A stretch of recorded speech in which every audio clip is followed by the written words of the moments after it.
নমস্কাৰ বন্ধুবৰ্গ আপোনালোকক পুনৰ স্বাগতম জনাইছো আমাৰ ইউটিউব চেনেলটোলৈ আমাৰ চেনেলটোত আগন্তুক হায়াৰ সেকেন্ডাৰী টেট 2020 ৰ সহায় হোৱাকৈ পেডাগজি সিৰিজ আৰম্ভ কৰিছো আগৰ দুটা ভিডিঅ'ত আমি জেনাৰেল আৰু সাইকোলজিকেল প্ৰিন্সিপল অফ টিচিংৰ বিষয়ে আলোচনা কৰিছো আজিৰ ভিডিঅ'ত ম্যাক্সিম অফ টিচিংৰ বিষয়ে আলোচনা কৰিম প্ৰথমে ম্যাক্সিম মানে কি হয় আমি বুজি লোৱা হওক শিক্ষণ পদ্ধতিত ছাত্ৰ আৰু শিক্ষক উভয়ৰে সহযোগিতাৰ প্ৰয়োজন থাকে কিবা নতুন বিষয়বস্তু এটা শিকিবৰ বাবে ছাত্ৰসকলক মোটিভেট বা আগ্ৰহী কৰি তোলাটো শিক্ষকৰ দায়িত্ব তেনে আগ্ৰহ জন্মাব যাওঁতে শিক্ষকগৰাকীয়ে কিছুমান বেসিক ৰুলছ ফলো কৰিব পাৰে এই ৰুলছবোৰে শিক্ষকগৰাকীৰ কাম সহজ কৰি তোলে আৰু ছাত্ৰ-ছাত্ৰীসকলৰ মাজতো ইন্টাৰেষ্ট মোটিভেশ্যন আদিবোৰ জগাই তোলে ইয়াত কেইটামান ইম্পৰ্টেন্ট ম্যাক্সিম অফ টিচিংৰ বিষয়ে আলোচনা কৰিম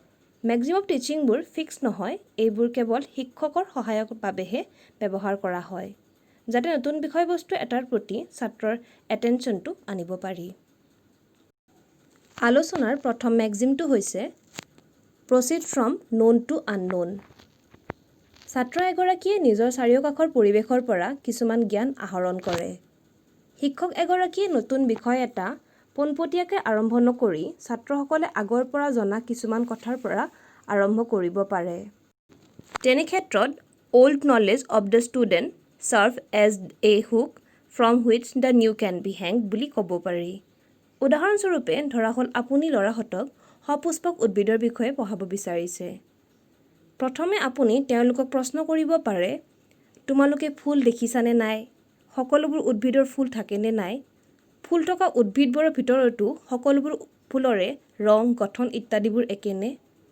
ছাত্ৰসকলৰ কি প্ৰিভিয়াছ নলেজ আছে সেইখিনি জনাৰ পাছত তেওঁলোকৰ প্ৰয়োজন অনুসৰি আপুনি পাঠদান কৰিব দ্বিতীয় ম্যাক্সিমটো হৈছে গো ফ্ৰম সিম্পল টু কমপ্লেক্স সহজ কথা এটাৰ পৰা টান অংশলৈ আগবাঢ়ক বিভিন্ন ভাষা শিক্ষণৰ ক্লাছত দেখা যায় প্ৰথমে বৰ্ণ বা আখৰ শিকোৱা হয় সেইবোৰ শিকোৱাৰ পাছত ছাত্ৰসকলে শব্দ গঠন কৰিব শিকে আৰু শেষত বাক্য গঠনৰ বিষয়ে শিকোৱা হয় বৰ্ণৰ বিষয়ে নজনাকৈ বাক্য শিকালে ছাত্ৰসকলৰ টান লাগিব আৰু শিকিব ইচ্ছা কমি যাব so simple and easy lesson should be taught first followed by complex and difficult one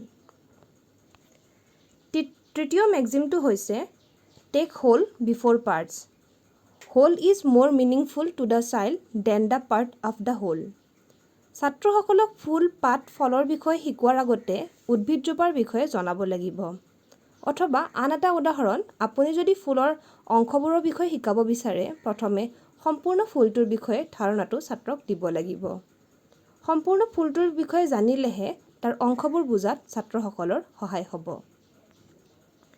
ইয়াৰ পিছৰ ম্যাক্সিমটো হৈছে কনক্ৰিট শুড প্ৰিচিড এবষ্ট্ৰাক্ট সাকাৰ বা যিবোৰ বস্তুৰ এটা ৰূপ আছে বা যাক প্ৰেক্টিক্যালি অনুভৱ কৰিব পাৰি তেনে কথাবোৰ বিমূৰ্ত বা নিৰাকাৰ কথাবোৰতকৈ সহজে বুজিব পাৰি ধৰা হ'ল আপুনি প্ৰথম দিনাই ছাত্ৰসকলক ক'লে 2 ৰ লগত 3 যোগ কৰিলে 5 পোৱা যায় আগতে যোগ বিয়োগ নকৰা ছাত্ৰ-ছাত্ৰীসকলৰ বাবে এইটো এটা বিমূৰ্ত বা এবষ্ট্ৰেক্ট ধাৰণা কিন্তু হেয়া নকৰি যদি আপুনি ছাত্ৰগৰাকীক দুটা চকলেটৰ লগত তিনিটা চকলেট লগালে কিমানটা চকলেট হয় তেওঁ খুধে তেন্তে হেয়া তেওঁ গণিব পাৰিব ছাত্ৰগৰাকী অতি সহজে ইয়াৰ দ্বাৰা যোগৰ বিষয়ত ধাৰণাটো বুজি পাব কাৰণ ইয়াত ধাৰণাটো ছাত্ৰসকলে নিজে হাতে কামে কৰি বুজি লৈছে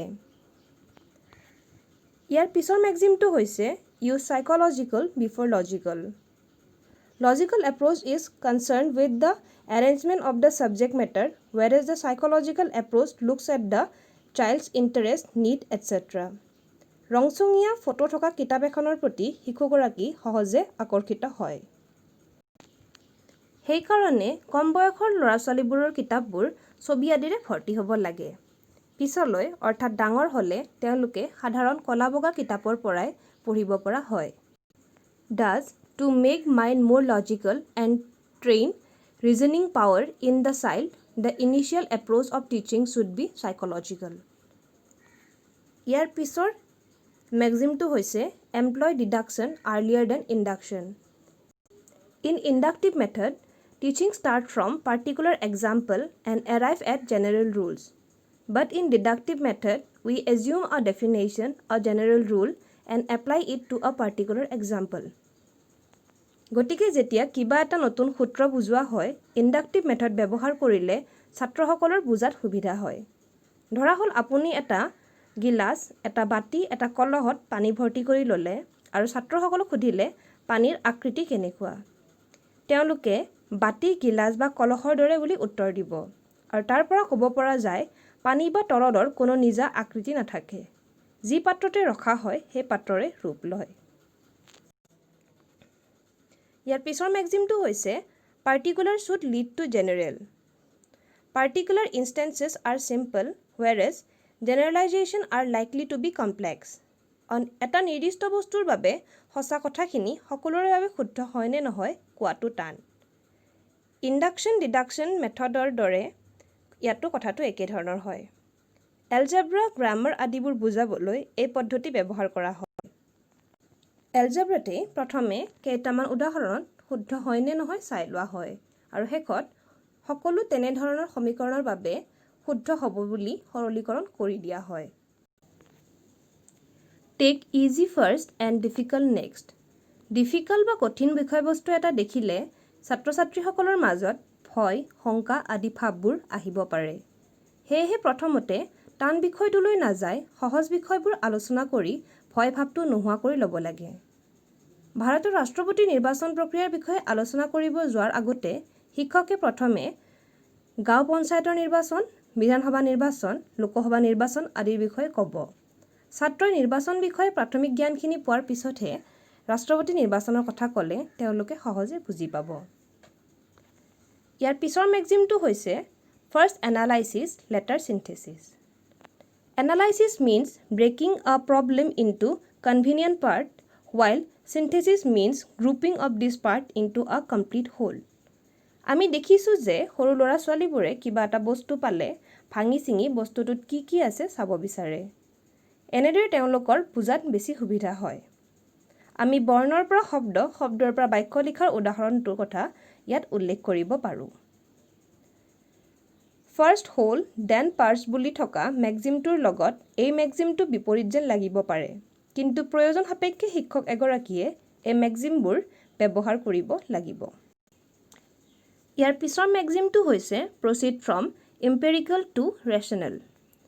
Empirical knowledge is based on experience and observation. Rational knowledge is a bit abstract. এগৰাকী শিশুৱে তেওঁৰ দৈনন্দিন জীৱনৰ পৰা পোৱা অভিজ্ঞতাবোৰৰ পৰাই প্ৰথমে শিকে আৰু পিছলৈ সেই অভিজ্ঞতাবোৰৰ বিশ্লেষণ কৰিব পাৰে। Certain level of mental maturity পোৱাৰ পিছতহে ছাত্ৰ-ছাত্ৰীসকলে rational thinking কৰিব পাৰে। Actual should precede representative. This maxim is based on the direct method of teaching. কিবা বিষয় এটা পঢ়ালে আচল বস্তুটো দেখুৱালে ছাত্ৰ-ছাত্ৰীসকলে সহজৰ বোধগম্য হয় আৰু বহু সময়লৈ মনত থাকি যায়। ফুলৰ বিষয়ে পঢ়াব যাওঁতে শিক্ষকগৰাকীয়ে বিভিন্ন ধৰণৰ ফুল ক্লাছৰুমলৈ আনিব পাৰে। এবাৰ বস্তুবোৰৰ বিষয়ে ধাৰণা হোৱাৰ পাছত চাৰ্ট, পিকচাৰ আদিবোৰ ব্যৱহাৰ কৰি বিষয়টো আলোচনা কৰিব পৰা যায়। ইয়াৰ পিছৰ মেক্সিমটো হৈছে proceed from near to far. Children learn well from their immediate surrounding in which they live. ভূগোলত মহাদেশৰ ধাৰণা দিয়াৰ আগতে ছাত্ৰক নিজৰ জিলা, ৰাজ্য, দেশ আদিবোৰৰ ধাৰণা দিয়াটো সুবিধাজনক। ইয়াৰ পিছৰ মেক্সিমটো proceed from indefinite to definite. আৰম্ভণিতে ছাত্ৰৰ বস্তু এটা বিষয়ৰ ধাৰণাটো অস্পষ্ট হ'ব পাৰে। শিক্ষণৰ মূল উদ্দেশ্যই হ'ল ছাত্ৰৰ মাজত থকা দ্বিধা আঁতৰাই বিষয়টো স্পষ্ট কৰা। তাৰ বাবে বিভিন্ন ধৰণৰ চাৰ্ট, পিকচাৰ, মাল্টিমিডিয়া আদি ব্যৱহাৰ কৰাটো নিতান্তই প্ৰয়োজন। এই মেক্সিমবোৰ কেৱল শিক্ষকৰ সহায়ৰ বাবেহে। শিক্ষক এগৰাকীয়ে পৰিস্থিতি সাপেক্ষে এইবোৰ ব্যৱহাৰ নকৰিলেও একো কথা নাথাকে। কোৱা হয় teacher should not become slaves of the maxim. They are masters. গতিকে শিক্ষকে ভালদৰে জানিব কোনখিনি সময়ত কোনটো পৰিস্থিতিত কেনেধৰণে মেক্সিমবোৰ ব্যৱহাৰ কৰিব লাগে। তো এইখিনি আছিল মেক্সিম অফ টিচিঙৰ বিষয়ে আলোচনা। এনেধৰণৰ আন বিষয়বোৰৰ আলোচনা পাবৰ বাবে আমাৰ চেনেলটো ছাবস্ক্ৰাইব কৰিব নাপাহৰিব। যদি ভিডিঅ'টো চাই ভাল পালে লাইক আৰু কমেণ্ট কৰিব। ধন্যবাদ।